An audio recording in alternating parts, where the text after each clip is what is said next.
아기들은 죽으면 어디로 가나요? 우리가 이제 복음을 전할 때 자주 듣는 질문 중에 하나고, 복음을 꼭 전하지 않더라도 일반적으로 이제 기독교에 있지 않은 사람들, 예수님 믿지 않는 사람들도 자주 하는 질문이고요.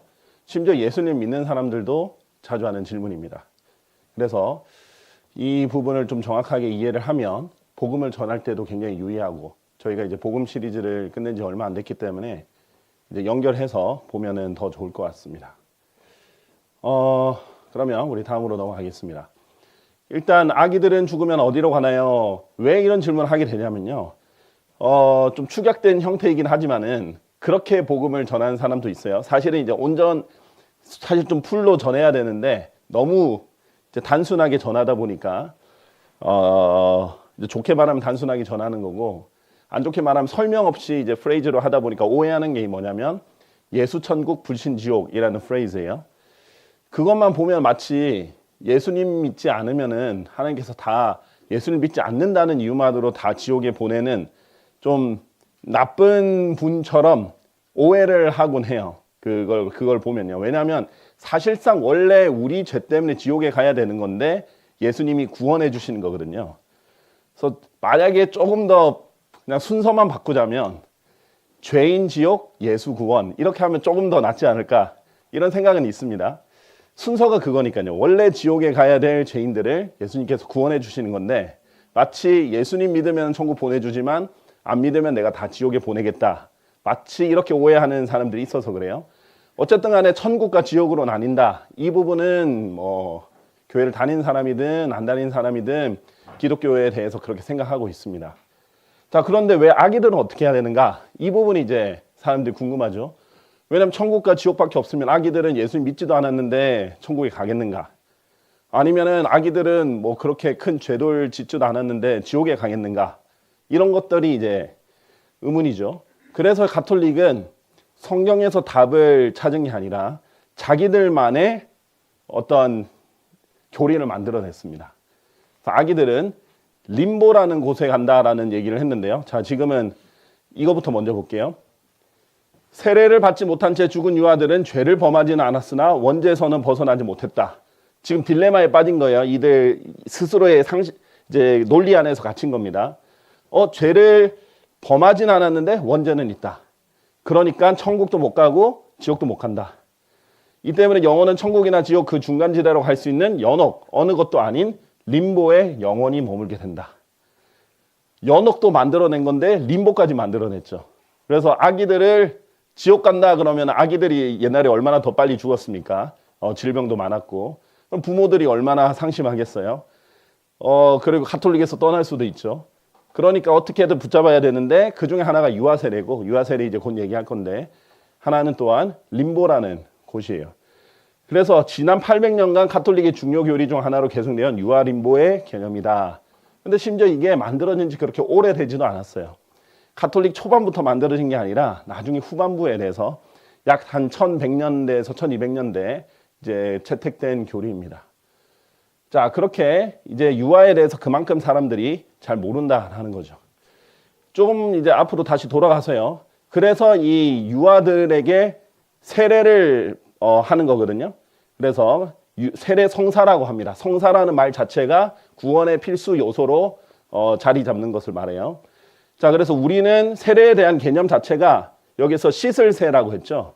죄를 씻는다라는 개념이에요. 그래서 가톨릭은 우리는 세례를 통하여 죄에서 해방되어 하나님의 자녀로 다시 태어난다. 거듭남도 세례를 통해 거듭난다. 이렇게 가르친다고 제가 종종 얘기를 한 적이 있습니다.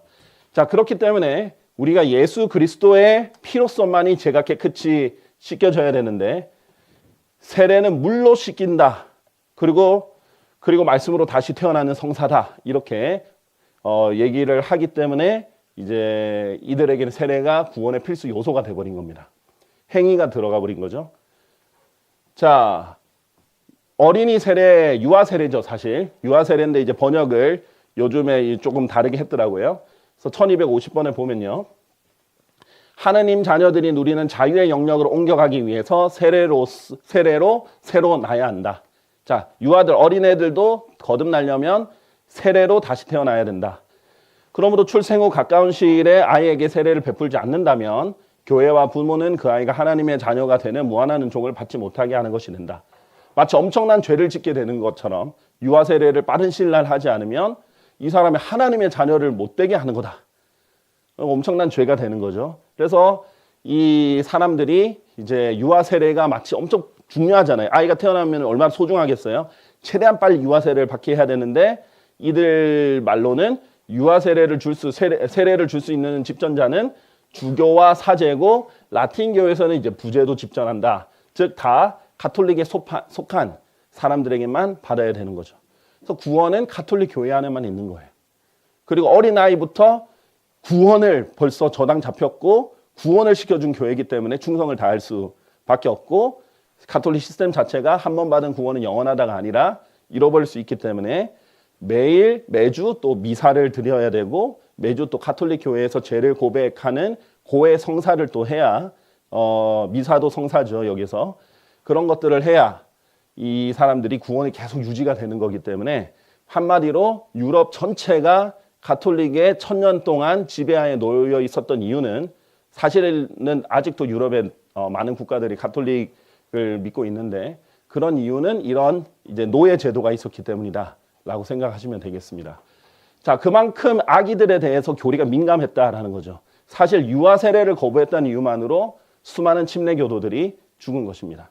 침례라는 자체가 씻을 세를 쓰지 않잖아요. 그러니까 이제 개념 자체가 영어로는 똑같이 베프티즘인데 세례로 이제 절대 씻을 수 없고 침례는 그냥 물에 잠겼다 나오는 간증이다. 그래서 유아들이 세례를 받을 필요가 없고 그리고 그것은 구원의 일부가 아니고 개인적으로 예수 그리스도를 믿은 사람만이 침례를 받아야 된다. 이것 때문에 수많은 사람들이 죽은 거죠. 침례 교도들을 불로 태워 죽였던 교리 중에도 하나입니다. 자, 그런데 그 최근에 기사가 났어요. 뭐 최근 까지라고 할 수 있는데 교황이 이제 800년 된 가톨릭 중요교리 유아림보를 폐기했다라고 이제 기사가 있어요. 그러니까 가톨릭이 한참 지나서 나중에 만들어낸 교리인데 그것 또한 지금 800년 지나서 또 폐기를 논의하고 있는 거예요. 사실상 제목은 이건데 사실상 가면 역시 그 가톨릭의 이 정치적인 언어입니다. 정치인들과 똑같이 말을 해요. 세례를 받지 못한 채 죽은 아이들도 천국으로 갈 수 있다는 상당한 근거가 있다. 뭐 이게 아니다, 맞다가 아니에요. 상당한 근거가 있다 정도만 얘기를 하는 거죠. 그래서 사실상 뭐 폐기됐다라고 하지만 교리에서 제거한 거는 아닙니다. 림보는 그대로 있어요.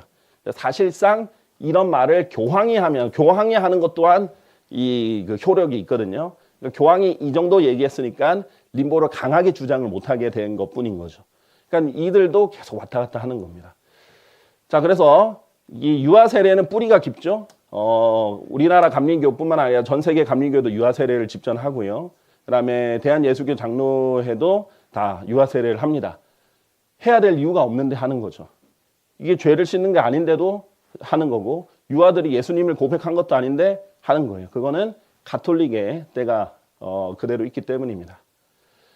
자, 이들이 이제 가톨릭의 교리 문답 보면 근거로 이것을 삼았어요. 요한복음 3장 5절. 물로 세례로 다시 태어난다라는 근거를 읽었었는데 이제 우리 바이블 빌리버들은 잘 아는 거지만 그래도 언제든지 누구한테 잘 쉽게 설명하려면 다시 보면 되겠죠. 진실로 진실로 내가 너에게 말하노니 사람이 물로 태어나고 또 성령으로 태어나지 아니하면 그는 하나님의 왕국 안으로 들어갈 수 없느니라 라고 했어요. 그러면서 뭐라고 하냐면 육에서 태어난 것은 육이요 성령께로부터 태어난 것은 영이라 라고 얘기를 했습니다. 내가 너에게 반드시 다시 태어나야만 하니라고 말한 것을 이상히 여기지 말라. 이것이 이제 개역성경 용어로 거듭나야만 하리라 라고 되는 거죠. 자, 그런데 이게 치명적인 문제가 뭐냐면 개역성경에는 물로 태어나고 또 성령으로 태어난다는 것을 두 개로 나누지 않았어요. 물과 성령으로 태어난다 또는 물과 성령으로 거듭난다 이렇게 표현이 돼 있기 때문에 마치 물도 거듭남의 요소라고 생각을 했기 때문에 문제입니다. 물로 태어난 것이 첫 번째 출생이고요. 또 태어나는 다시 출생하는 게 성령으로 태어난다라는 것입니다. 이게 여기서 다시 설명하죠. 물로 태어나는 것은 육에서 태어난 것은 육이다.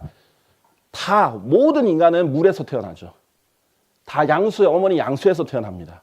그렇죠? 이게 육체적으로 태어난 거예요. 이게 첫 번째 출생이고 두 번째 출생, 다시 태어나는 것은 성령께로 태어난 것은 영이다라는 거죠. 우리가 두 번째 출생이 육으로 다시 태어난 게 아니잖아요. 어머니 뱃속으로 들어갔다가 다시 태어난 게 아니잖아요. 이것은 우리가 다시 태어난 건 영이잖아요.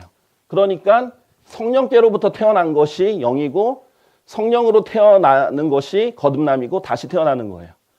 근데 물은 상관없다 이거예요. 이걸 분리를 해줘야 된다. and를 이렇게 해주고 생략된 동사를 살려놔야 이렇게 두 가지가 되는 거예요. 그런데 이제 소위 킹제임 성경이라고 하는 성경조차도 이걸 합쳐놓은 그런 케이스들도 있는 거죠.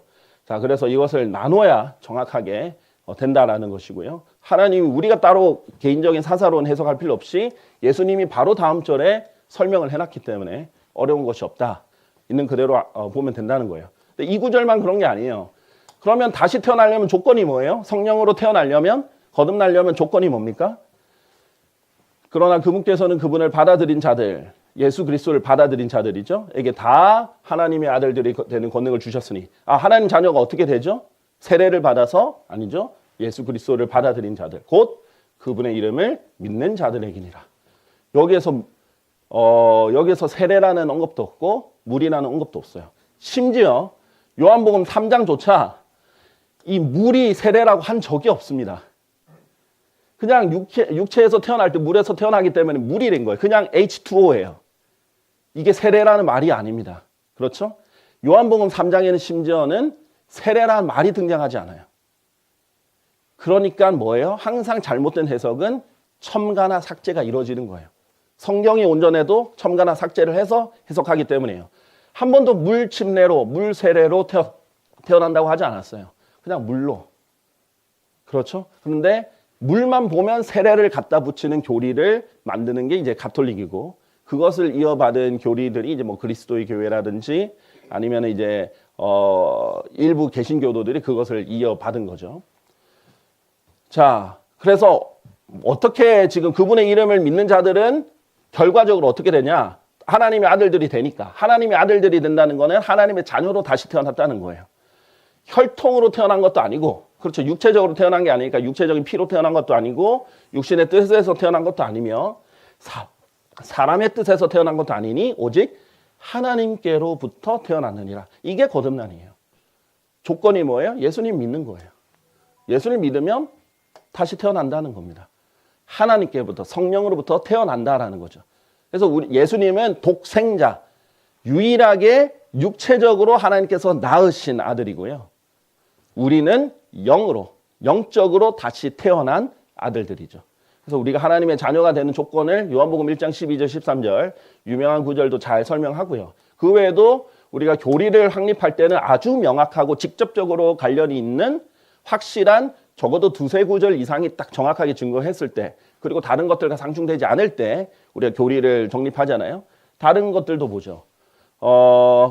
이건 이제 요한복음 1장 12절은 아니고요. 이제 베드로 전서인데요. 너희가 다시 태어난 것은 다시 태어나다, 거듭남이죠.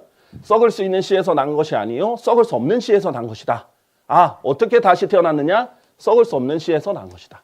살아있고 영원토록 가는 하나님의 말씀에 의한 것이다.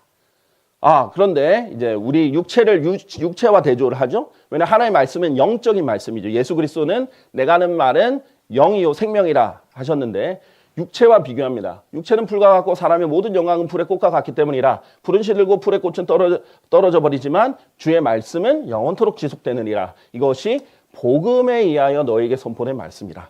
이 하나님의 말씀, 특히 우리가 다시 태어날 때 듣는 복음, 하나님의 말씀은 복음이죠. 그러니까 이 복음을 통해서 다시 태어났다. 복음이 뭐예요? 고린도전서 15장 3, 4절에 따르면 우리 주 예수 그리스도께서 나의 죄들로 인하여 죽으시고 성령 기록들대로, 그리고 장사되었다가 성령 기록들대로 다시 부활하신 것. 이것이 복음이잖아요. 그러니까 즉 예수님을 믿는다를 조금 더 정확하게 말하면 복음을 믿는다라고 하는 거잖아요. 결국 복음을 믿고 듣고 믿어서 다시 태어난 거예요. 여기서 물이라는 요소가 하나도 없는 것입니다. 자, 갈라디아서 3장 2절, 3절, 7절. 우리가 성령으로 다시 태어나잖아요. 그럼 어떻게 하면 우리가 성령으로 받느냐? 너희가 율법의 행위들로 성령을 받았더냐? 아니죠. 그 어떤 행위로도 성령을 우리는 받지 않았습니다. 아니면 믿음을 들음으로 받았더냐? 우리는 믿음을 들음으로 받았던 거죠. 너희가 그렇게 어리석으냐? 성령 안에서 시작하였다가 너희가 이제는 육체로 완전해지려느냐? 갈라디아서를 바울이 쓴 이유는 갈라디아 교회를 책망하기 위해서예요. 거짓 교리가 들어왔어요. 근데 바울이 없는 상태에서 거짓 교리가 들어오니까 사람들이 선동되는 거예요. 아니, 믿음으로, 오직 믿음으로 구원받았다 이렇게 했던 사람들이 갑자기 거짓 교리가 들어와서 율법 행위를 지켜야만 구원이 유지된다. 이러니까 성령으로 시작해놓고 이제 육체로 완전해지려는 거예요.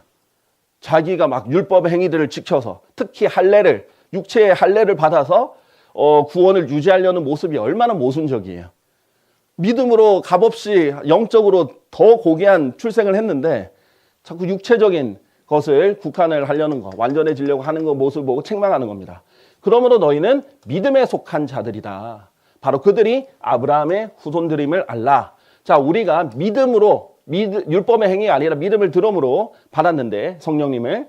그래서 우리가 믿음에 속한 자들인데 그 결과 어떻게 되느냐? 갈라디아에서도 나오지만 아브라함의 자손이신 예수 그리스도가 그 언약의, 아브라함의 언약의 직접적인 대상으로 아브라함의 씨가 되잖아요. 근데 우리가 예수님을 믿음으로써 예수님을 통해 믿음으로 아브라함의 후손들이 되는 거거든요. 왜? 우리가 유대인이 아닌데 육체적으로는 영적으로 다시 태어나서 아브라함의 후손들이 되는 겁니다. 자, 조금 더 직접적으로 3장 14절에 보면요. 이는 아브라함의 복이 예수 그리스도를 통하여 이방인들 위해 임하게 하려 함이로. 예수 그리스도가 아브라함의 씨이기 때문에 가능한 거죠.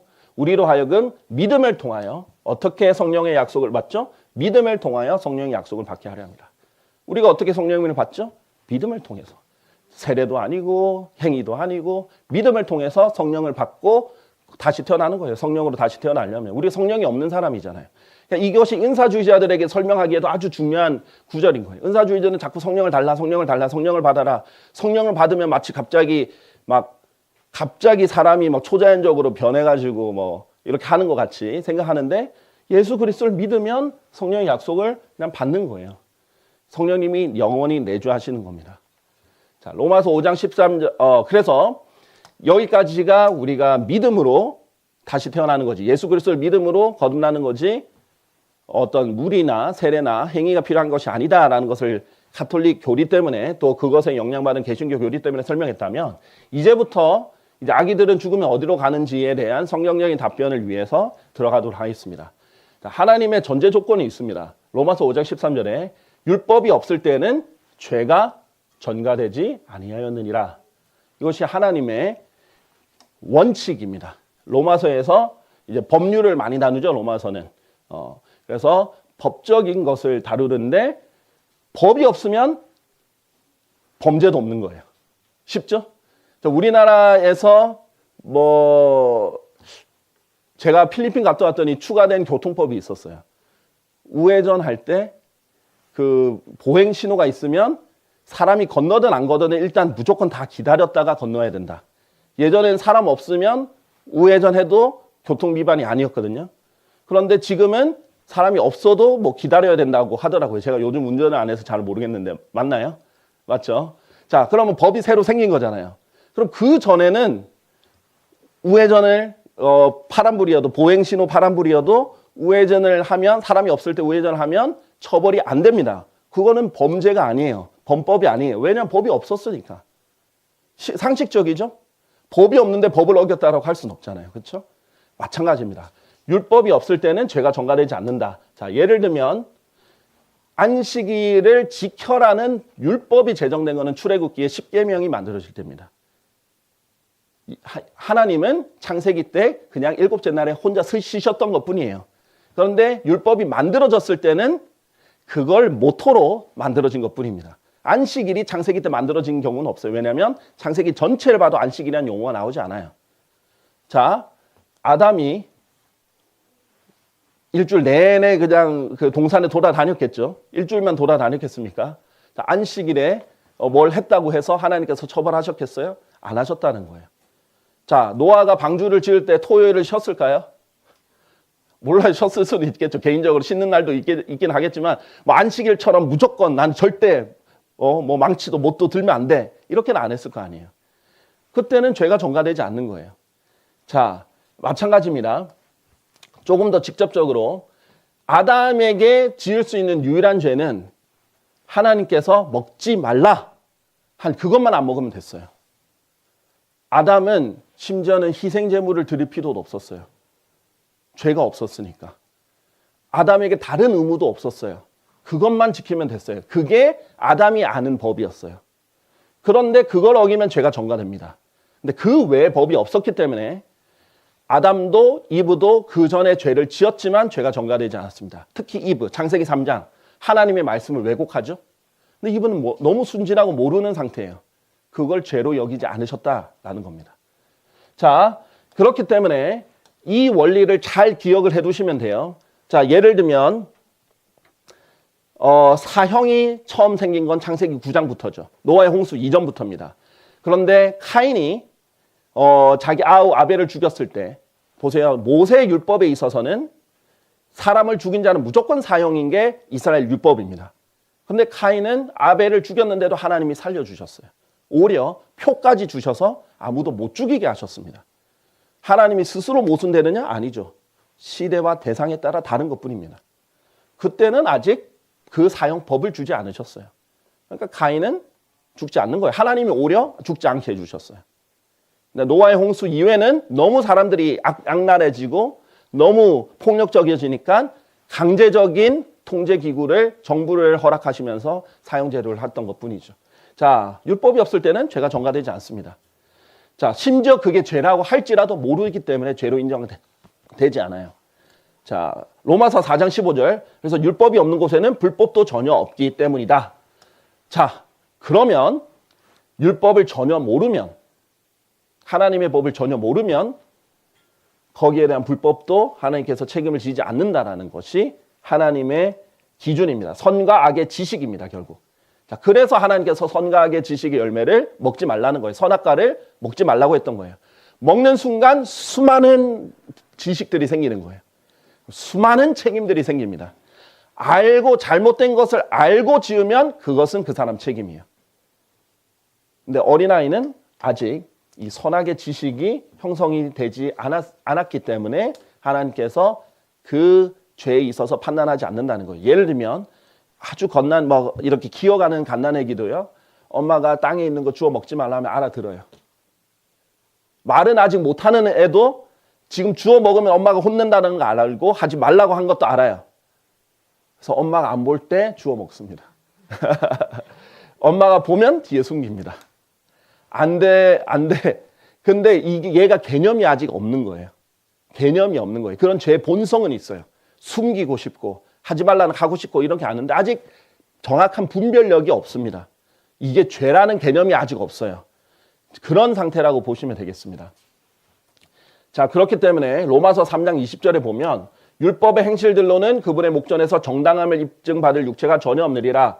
왜냐하면 이걸 완벽하게 지킬 사람이 없기 때문이죠. 로마서의 기준은 예수 그리스도입니다. 예수 그리스도는 완벽한 기준으로 그분의 목전에서 정당함을 입증받을 육체가 없다는 것이 로마서 기준이에요. 야고보서 기준은 좀 다릅니다. 자, 이는 율법으로는 죄를 알게 되기 때문이다. 자, 사실 출애굽기부터 신명기까지 보면은 율법의 세부 사항들이 굉장히 많이 있잖아요. 사실 그전에는 그렇게까지 잘 몰랐어요. 그런데 그걸 구체적으로 하면서 죄라는 게 이런 거구나 더 상세히 알게 됩니다. 그리스도인도 마찬가지입니다. 율법만 우리가 모세 오경만 있는 게 아니잖아요. 성경 66권이 다 있다 보니까 무엇이 죄인지 아주 상세하게 나옵니다. 심지어 예수님이 오셨을 때는요. 실제로 간음해야만 죄가 아니라 마음으로 그렇게 하면 안 되는 거 알면서도 그 여자에 대해서 음욕을 품는 것만으로 간음이다. 내가 마음으로 이 형제를 증오한 것부터도 이미 살인죄다. 훨씬 더 고차원적인 설명을 해준 거예요. 원수를 사랑하라. 원수를 그냥 원래는 내 개인의 원수는 눈에는 눈, 이에는 이. 이게 이제 이스라엘 율법이거든요. 그래서 지금 이스라엘이 그 중동에 둘러싸여서도 잘 맞서 싸우잖아요. 자기들이 당하면 더 갚아준단 말이에요. 그런데 예수님이 갑자기 오셔서 원래 율법은 원수에게 그대로 갚아주라고 했는데 너희는 원수를 사랑해. 그러니까 우리에게 너무 또 고차원적인 목표가 주어진 거예요. 그런 식으로 우리가 알게 되면 예전에는 아무것도 아니었던 게, 예전에는 죄로 하나님께서 여겨주지 않던 게 지금 우리가 알고 죄를 지으면 그것은 죄가 되는 거예요. 우리가 원수에게 똑같이 해버리면 그러면 우리가 이미 그 성경 구절을 알고 있는 그리스도인으로서는 죄가 되는 겁니다. 자, 그래서 율법으로는 더 많은 죄를 알게 되는 거예요. 하나님 말씀을 알면 알수록 죄를 더 선명하게, 더 정교하게, 더 고차원적으로 알게 되는 거예요. 자, 그걸 모를 때는 하나님께서 죄를 정하지 않는다는 거예요. 자, 그런데 그래서 그 죄를 안다는 측면에서 로마서 7장 7절에서 뭐라고 하냐면요. 율법 자체는 그래서 죄가 아니에요. 율법은 선한 건데 알려주는 지도교사 역할을 하는 것뿐이에요. 그런데 아니니라 율법이 가지 않고는 내가 죄를 몰랐으리라. 이는 너는 탐내지 말지니라 하고 율법이 말하지 아니었다면 내가 정욕을 몰랐을 것이기 때문이라. 그냥 우리 세상법을 보세요. 세상법에는 마음으로 정욕을 품었다고 처벌하나요? 마음으로 탐냈다고 처벌하나요? 전혀 그런 아주 차원이 낮은 법이잖아요. 어떤 실제로 눈에 보이는 행위를 육체적으로 해야만 죄가 되잖아요. 자, 그런데 여기는 탐내는 것 자체도 죄다라고 하니까 이게 정욕이구나 알게 됐다라는 거예요. 자, 그렇기 때문에 율법은 알게 해주는 지도교사 역할을 합니다. 그래서 율법은 우리를 죄인이다라는 걸 알려줘서 그리스도께 데려가는 지도교사 역할을 한다는 거예요. 자, 그렇기 때문에 율법이 잘못된 게 아니라 율법을 지킬 수 없는 우리의 육신이 잘못인 것이고 우리의 육신이 연약한 것이고 그래서 예수님이 우리 육신을 죽게 하시고 새로 태어나게 하시는 거고 성령님을 주셔서 할 수 있는 능력까지 주신 거죠. 자, 그래서 그러면 어른들은 이방인인데 성경을 모르고 하나님의 법을 모르는 이방인이지만 그래도 성인은 어떻게 할 것인가? 로마서 2장 14절 15절을 보면 율법이 없는 이방인들이 본성으로 율법 안에 포함된 일들을 행할 때면 율법이 없어도 이것들이 자신에게 율법이 되기 때문이라. 자, 하나님의 법은 꼭 문서화만 되어 있는 것이 아닙니다. 그 사람의 본성에 이미 기록해 놓으셨어요. 자, 본성적으로 남자가 남자를 가지고 성욕을 품는 것은 이상하다고 느끼는 거예요. 잘못됐다고 느끼는 거예요. 본성적으로 누군가를 쳐서 죽인다, 그거는 나쁘다, 잘못된 걸 아는 거예요. 본성적으로 간음이 잘못됐다는 것을 느껴요. 심지어 우리나라 같은 경우는 간통죄가 폐지됐어도 심지어 결혼을 안 한 그냥 남자친구, 여자친구 사이에서도 사귀고 있는데 양다리를 걸치면 그것은 나쁜 거라고 생각하잖아요. 법적인 처벌이 없어도. 그게 도리에 맞지 않다라고 누구든지 생각을 하잖아요. 마찬가지예요. 본성으로 하나님께서 일단 알게 해주셨고 마음속에 기록된 율법이 있다. 이런 양심도 증거하고 그들의 생각들이 서로 고소하거나 서로 변명하는 동안 증거하는 거예요. 생각으로 이미 판단할 수 있는 충분한 그 이성을 주셨기 때문에 그리고 양심들 주셨고 본성을 주셨기 때문에 본성과 이성과 생각이라는 이 영역들에서 충분히 어른이 됐으면 이것이 무엇이 잘못됐고 무엇이 틀린지를 선악을 아는 지식이 생깁니다. 그렇기 때문에 그 안에서는 책임이 다 있어요. 그래서 하나님께서 모든 사람이 죄인이라고 했을 때 다 알고 지은 죄들까지 다 포함한 겁니다. 자, 그래서 어른들은 변명할 게 없습니다. 충분히 알 수 있는 선악의 지식이 있으니까. 중요한 건 어린아이. 아기들은 그런 능력이 아직 없는 거죠. 자, 그럼 어떻게 했어요? 하나님께서 책임을 묻지 않으시겠죠. 자, 신명기 1장 35절에 보면요. 신명기 이때는요. 불신으로 하나님을 거역해서 이스라엘이 하나님께서 총 40년간, 2년간 있었다가 38년 더해서 총 40년간 이 광야를 돌게 했거든요.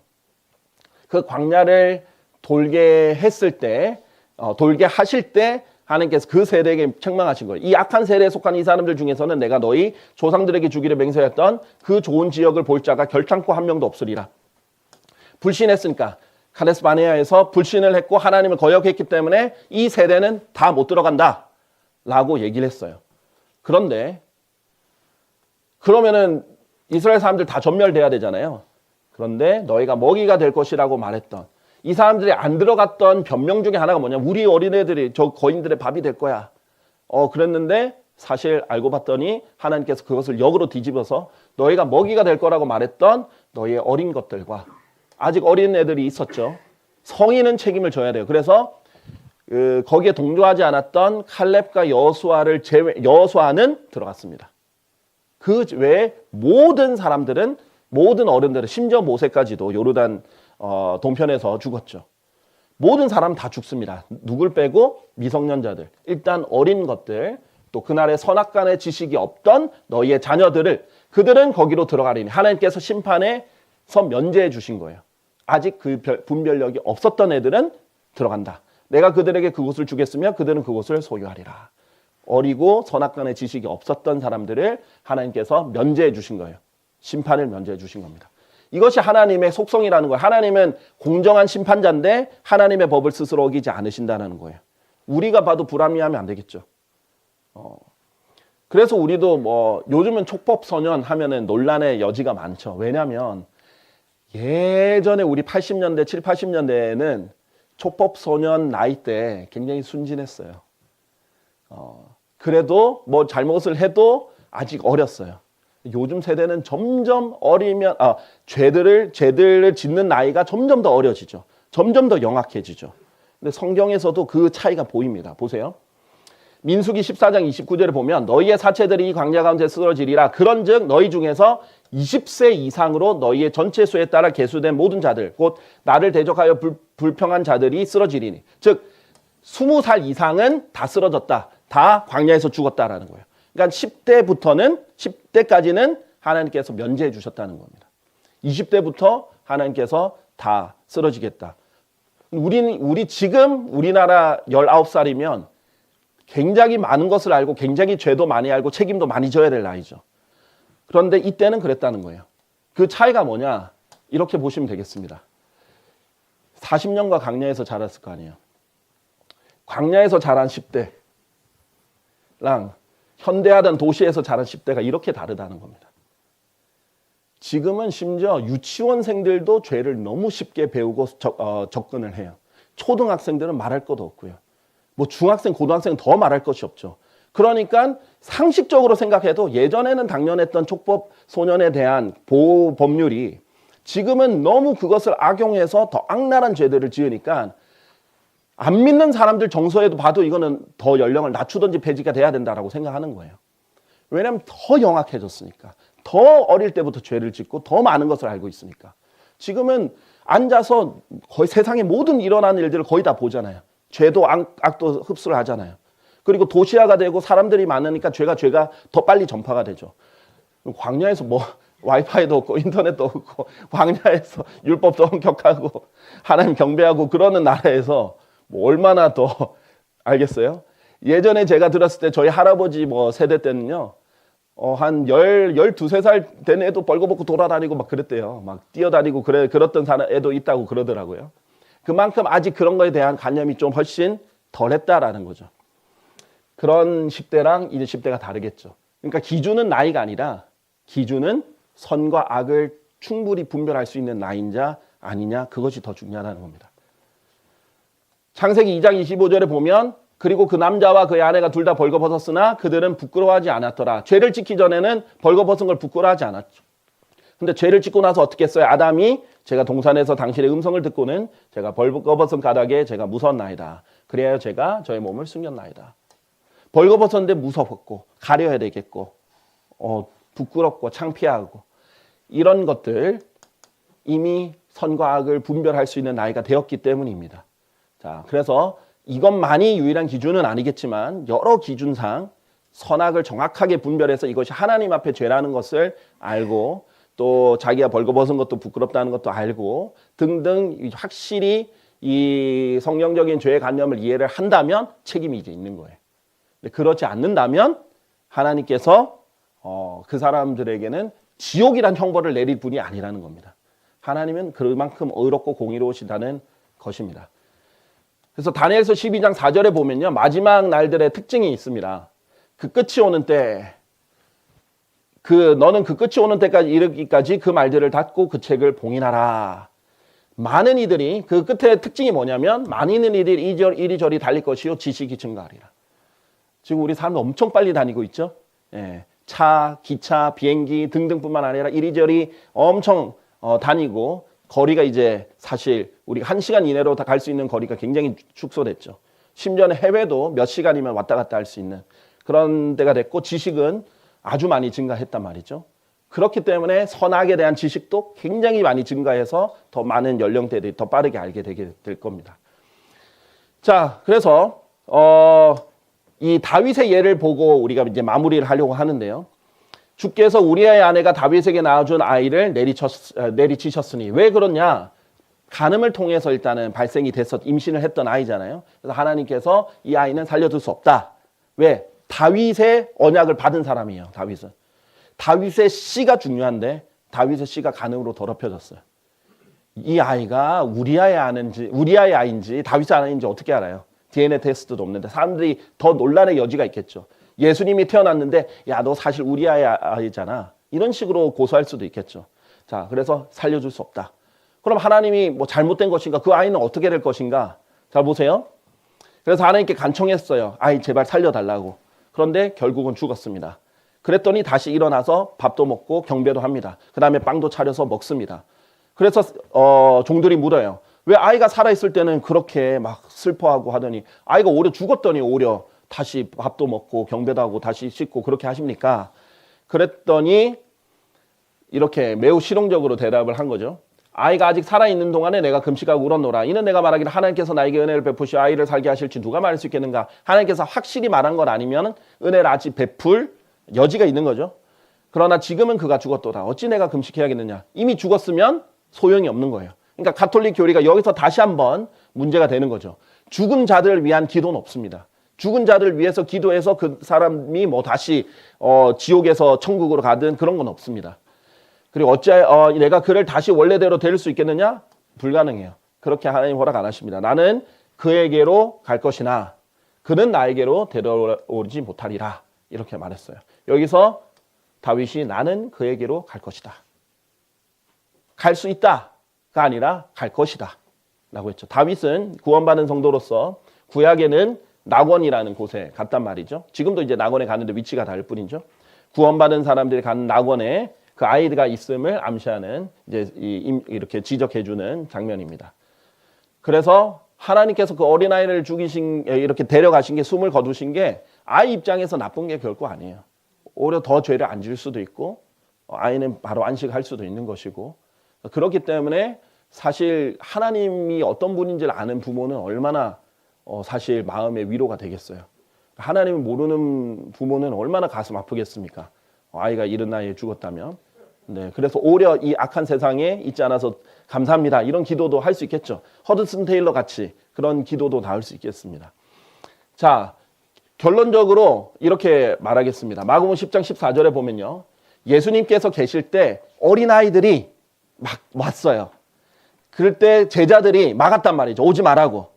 근데 예수님께서 그것을 보셨을 때 그분께서 몹시 불쾌하셨으니 그들에게 이같이 말씀하셨느니라. 어린아이들이 나에게 오는 것을 허락하고 그들을 금하지 말라. 이는 하나님의 왕국이 이러한 자들의 것이기 때문이라. 뭐예요? 어린아이들이 하나님 왕국이 어린아이들의 것이다. 라고 말씀하셨어요. 너무나 명확한 구절들, 근거들이 이제 성경에 있는 것. 죄에 대한 책임이 없는, 아직 그 선악의 지식에 대해서 책임이 없는 그 아이들은 하나님 왕국에 들어갈 수 있습니다. 그래서 하나님께서 그 아이들을 구해 주시는 거죠. 천국과 지옥 말고 성경에서 말하지 않는 연옥이나 림보 같은 개념을 만들어낼 필요가 없어요. 우리는 성경적으로만 보면 답이 있는 것이죠. 잠언 27장 23절에서 그랬어요. 너는 너의 양떼들의 상태를 부지런히 알고 너의 소떼들을 잘 살피라. 여러분에게 가정이 있다면 여러분에게 해당되는 말씀입니다. 여러분의 자녀들도 한번 잘 살펴보십시오. 그리고 어린아이라 할지라도 요즘엔 훨씬 더 빨리 알 수 있기 때문에 잘 살펴보고 또 복음도 전하고 이렇게 하시면 좋겠습니다. 감사합니다.